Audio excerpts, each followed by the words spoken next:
Assalamualaikum. My name is Amna Shah, and we are students of Suhail University.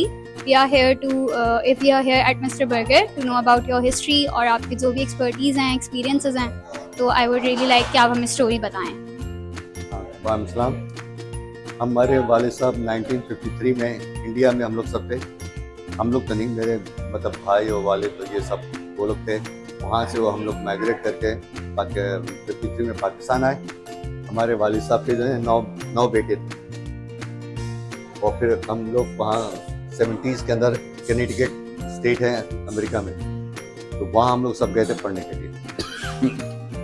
तो हम लोग ने वहाँ पढ़ाई करी। 1978 में हम लोगों ने अप्लाई करा मैकडॉनल्ड्स के लिए और बर्गर किंग के लिए, ताकि हम लोग ये फ्रेंचाइज जो है ना पाकिस्तान में लेके आएँ और पाकिस्तान में इसको फ्लश करें। मगर उन्होंने हम लोग को स्ट्रिक्टली मना कर दिया कि पाकिस्तान अभी तैयार नहीं है फास्ट फूड के लिए, क्योंकि 1978 की बात है, काफ़ी पुरानी बात है। तो फिर हम लोग ने आइडिया किया कि हम लोग खुद क्यों ना खोलें इसको, क्योंकि वहाँ जो था एक मिस्टर स्टेक के नाम से होता था, एक स्टेक का दुकान होती थी फ्रेंचाइज, तो उसके नाम पे हमने बोला इसको मिस्टर बर्गर क्यों ना करें। तो मेरे बड़े भाई जो थे वो PIE में एज अ फ्लाइट इंजीनियर थे, तो पूरी दुनिया में जाते थे फ्लाइट लेके। तो फ्रांस गए थे। फ्रांस में वहाँ पे बहुत सारे जो है शांजेलिज़े में बैठे होते हैं एल्फी टावर के साथ आर्टिस्ट होते हैं, जो आप एट रैंडम वो सब बना के देते हैं। तो बड़े भाई ने उनसे बोला कि भाई हम बिजनेस खोलना चाह रहे हैं मिस्टर बर्गर का, आप हमें एक मोनोग्राम बना के दें। तो वहाँ के एक आर्टिस्ट ने हम लोग को ये मोनोग्राम बना के दिया था। तो ये ऊपर का हिस्सा जो है ना ये कहलाता है क्राउन, और ये नीचे का हिस्सा जो है ना ये कहलाता है हील, समझा। तो उसने बोला कि इस तरह से करो कि मिस्टर बर्गर जो है ना वो क्राउन में आ जाएगा और बर्गर जो है ना वो हील के अंदर आ जाएगा। तो ये बड़े भाई को बहुत पसंद आया, तो उन्होंने एक्सेप्ट कर लिया। फिर 78 में हम लोग पाकिस्तान आए। पाकिस्तान आने के बाद हम लोग ने मतलब ये कि इस पर काम करा रेसिपी पे और इस पर, और उसके बाद 1980 में हम लोग ने इसको रिजविया कॉलोनी नाजाबाद से पहले स्टार्ट करा, वहाँ से स्टार्ट हुआ। इसलिए हमने लिखा ना पाकिस्तान का पहला बर्गर और अपना burger. Now I would like कि हम अपना इंटरव्यू कंटिन्यू करें और आप हमें अपने और एक्सपीरियंसेस बताएं। मेरी क्लास फेलो रिदा आएंगी टू कंटिन्यू। अस्सलाम वालेकुम, my name is Rida Zahra. अब आपने ये बता दिया कि आपने फूड ब्रांड जो स्टार्ट कैसे किया था। मेरा क्वेश्चन ये कि और जो बाकी आपके ब्रांड्स के कंपेटिटर्स हैं, आपका ब्रांड उससे कैसे डिफरेंट है? हमारा डिफरेंस इसलिए है कि हर चीज़ हम खुद अपनी ही बनाते हैं। पहले जैसे मैकडॉनल्ड है या KFC है या जो भी है, शुरू में तो उन्होंने बाहर से सारा सामान इंपोर्ट करा वाया दुबई, मगर हमारा सारा लोकल है। हम मतलब ये कि जैसे हमारे पैटी है, हम खुद अपनी गायें काटते हैं और पैटी हम लोग खुद बनाते हैं, हमारी मतलब फैक्ट्री है। और बन हर चीज़ सारा केचप ये वो हम लोग खुद ही बनाते हैं। तो लोगों को जो है ना हमारा ब्रांड इसलिए पसंद आ रहा है कि सब चीज़ हम लोग को लोकली बनाते हैं, बाहर से नहीं हम इम्पोर्ट करते। अस्सलाम वालेकुम, मेरा नाम अलिशबा है और मेरा क्वेश्चन आपसे ये है कि फूड सर्विस की कामयाबी के लिए लोकेशन कितनी मैटर करती है? देखिए, लोकेशन जो है वो सबसे इम्पोर्टेंट थिंग होती है कि जैसे कि अगर आपकी लोकेशन अच्छी है तो आपकी मार्केटिंग कॉस्ट ऑटोमेटिक रिड्यूस होगी। अगर आपकी लोकेशन अच्छी नहीं है तो फिर आपको मार्केटिंग पे बहुत ज़्यादा मेहनत करनी पड़ती है। ठीक है, लाइक अलग अलग चैनल्स होते हैं मार्केटिंग के, सोशल मीडिया है, बिलबोर्ड, साइन बोर्ड वगैरह है। तो पहली फर्स्ट प्रायोरिटी ये होती है कि आप लोकेशन सबसे अच्छी देखें, कोई अच्छी मार्केट हो या दूसरे ब्रांड्स हो, तो वहाँ पे आप अपनी लोकेशन पिक करें और फिर उस लोकेशन पे ऑन करने से पहले एक अच्छी हाइप को क्रिएट करें। ठीक है, और मेरा दूसरा सवाल आपसे ये है कि अगर आप ये दोबारा से सेटअप करते हैं इसका किसी और लोकेशन पे, तो आप क्या चीज़ में चेंजेस लाएंगे? मतलब कुछ नया ऐड ऑन करेंगे या नहीं करेंगे, या ऐसे ही रहने देंगे? देखिए, एक स्टैंडर्ड है जो 1980 से चलता हुआ आ रहा है। ठीक है, तो हम लोग तो कोशिश ये करेंगे कि इसी को मेंटेन करें, इसी की सर्विस को और बेटर कर सकते हैं, सर्विस बेटर कर सकते हैं। फूड क्वालिटी हमारी अल्हम्दुलिल्लाह पहले से बेहतर है जी। और कुछ अगर हम कोई चीज़ नई डील या न्यू बर्गर्स को लॉन्च करते हैं तो ऑब्वियसली हमें फिर अपने सब ब्रांचों के लिए उसको अवेलेबल करना पड़ेगा। ठीक है, thank you so much, thank you. अस्सलाम वालेकुम। वालेकुम मुझे सलाम। आपसे पूछना है कि जैसे अगर आपके पास कोई आप कस्टमर्स आते हैं तो अगर उनसे आपको कोई कंप्लेन होती है या नेगेटिव फीडबैक होते हैं तो आप उसको किस तरीके से लेते हैं?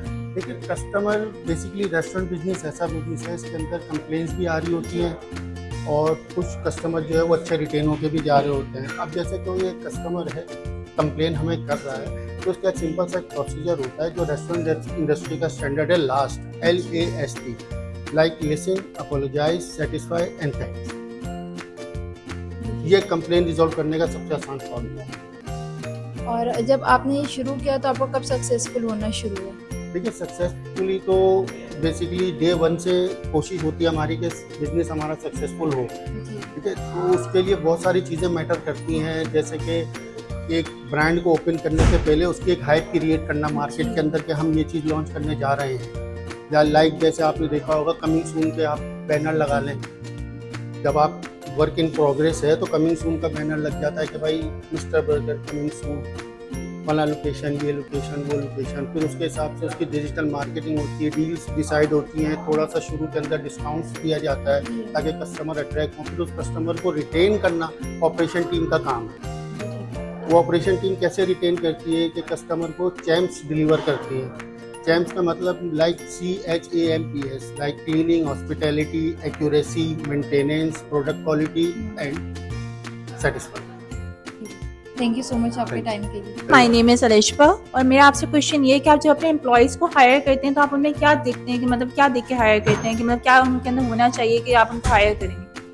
वालेकुम सलाम, मेरा नाम रमीज है। अच्छा, आपका जो क्वेश्चन है उसका मैं आपको जवाब देता हूँ कि कोई भी एम्प्लॉयज़ को हायर करने के लिए हम सबसे पहले 2 से 3 चीज़ें चेक करते हैं। दूसरा, सबसे पहले एजुकेटेड हो, लाइक इंटरव्यू हो तो मतलब पढ़ना जानता हो, किसी भी स्लिप को पढ़ना जानता हो, इंग्लिश को भी पढ़ना जानता हो, कस्टमर से बात करना जानता हो। और दूसरी चीज़ ये कि उसकी अपनी लाइक ग्रूमिंग कैसी है। ओके, मतलब लाइक किड शेड वो कैसे हो गया? ग्रूमिंग ऐसी है कि वो इंटरव्यू पे ऐसे आ रहा है तो हमें आगे कैसे मिले, ये मोस्ट इम्पोर्टेंट है। दूसरी सबसे लास्ट चीज़ है कि अगर उसके पास किसी पास रेस्टोरेंट का एक्सपीरियंस है तो वो हमारे लिए वेल एंड गुड होता है। तो हमें उस पर मेहनत कम करनी पड़ती है, वो चीज़ों को जल्दी पिक कर लेता है। देखिए, क्विक लर्नर चाहिए होता है हमें, जो जल्दी से जल्दी चीज़ों को ग्रिप करे और हमारे ऑपरेशन टीम का हिस्सा बने। ओके, एंड सेकंड क्वेश्चन मेरा आपसे ये है कि आपकी मार्केटिंग स्ट्रेटजीज क्या हैं? देखिए, मार्केटिंग स्ट्रेटजीज तो बहुत सारी होती हैं। जैसे अब आपने देखा होगा जगह जगह लोगों ने बिल बोर्ड, साइन बोर्ड वगैरह लगाए हुए हैं। अभी सबसे टॉप पे जो मार्केटिंग चल रही है वो सोशल मीडिया पे चल रही है, लाइक ब्लॉगर्स वगैरह, यूट्यूब और इंस्टाग्राम, टिकटॉक वगैरह पे चल रहा है। कोलैबोरेशन जी वगैरह। बिल्कुल ऐसा ही है। तो हमारी भी कोशिश ये होती है, हमारा भी इंस्टाग्राम पे पेज है, फेसबुक पे भी पेज है। अच्छा, हम लोग नई कोई भी डील्स, कोई डिस्काउंट बता है, दें आपने पेज का नेम बता मिस्टर बर्गर के नाम से इंस्टाग्राम पे पेज है, मिस्टर बर्गर पाकिस्तान के नाम से हमारा फेसबुक पे भी पेज है। ओके, ठीक है, तो वहाँ पे हम लोग अपनी प्रमोशंस डाल रहे होते हैं कि ये डिस्काउंट कर रहा है। मतलब अगर कोई चीज़ नहीं हम लॉन्च करने जा रहे हैं तो हम लाइक 1 वीक पहले उसको कमिंग सून के पोस्टर के हिसाब से उसको Okay. अपडेट कर देते हैं। Okay, thank you. Thank you so much. अस्सलाम वालेकुम, वालेकुम। मेरा नाम मरियम है। मेरा आपसे सवाल है कि आपकी नज़र में अब आगे चल के और कौन से नए ट्रेंड्स आएंगे फूड सर्विस में?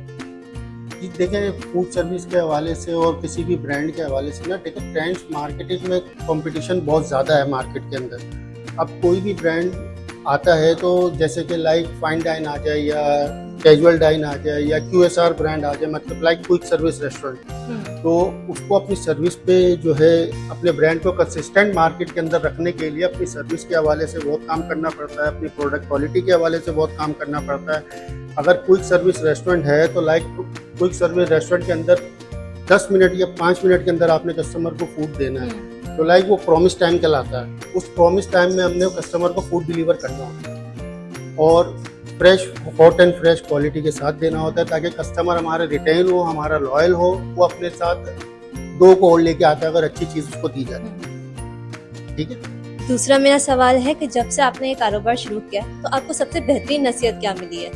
देखिए, इसमें नसीहतें तो बहुत सारी होती है, लेकिन कहने का मकसद ये है किसी कस्टमर को अच्छा फूड खिलाना, अच्छी सर्विस देना, ये हमारा काम है और ये हम इंशाल्लाह करते रहेंगे। ये हमारी कंसिस्टेंसी। आखिरी सवाल है कि अगर किसी ने अपना छोटा सा फूड सर्विस स्टार्ट करना है तो आप उसको क्या मशवरा देंगे? देखिए, कोई भी फूड सर्विस स्टार्ट अगर करना चाह रहा है तो सबसे पहले तो उसको डिजिटल मार्केटिंग को, डिजिटल मीडिया को हायर करना चाहिए। लाइक जैसे मार्केट में आप देख रहे होंगे ब्लॉगर बहुत सारे घूम रहे हैं। अभी जैसे कि मैंने बहुत से ट्रेंड्स के अंदर ये देखा है कि कस्टमर ने अगर छोटा सा फ्राइज का भी स्टॉल लगाया है तो वो इसने ब्लॉगर को बुला के अपनी एक हाइप क्रिएट करवाई है। तो ये सबसे अच्छा मशवरा है, किसी ब्लॉगर को बुला के अपनी एक हाइप क्रिएट करवाना, फिर उसको उस हिसाब से डिस्ट्रीब्यूट। Thank you.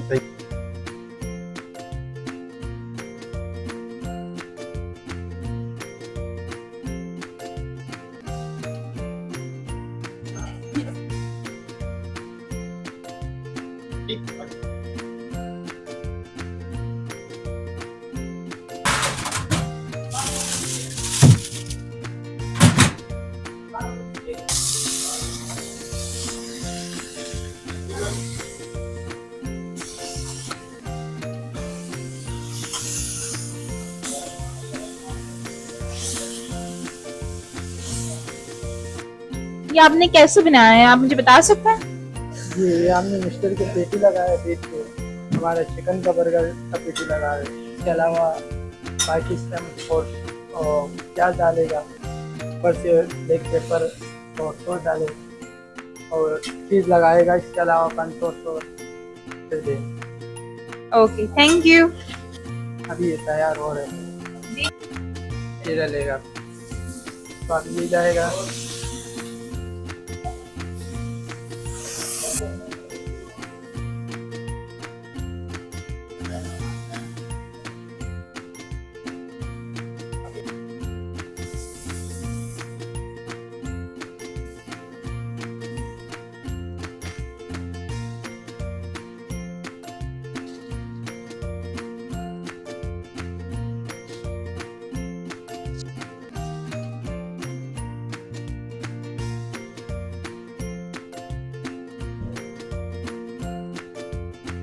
कह रहा भी जूस के कोई जूसी कस्टमर मांगता है तो इस जल्दी का अपना वो निकलते इसका सही है, पेट का जूस निकलता है तो उसके लिए जूसी हो जाता है। सही है। अभी हम इसको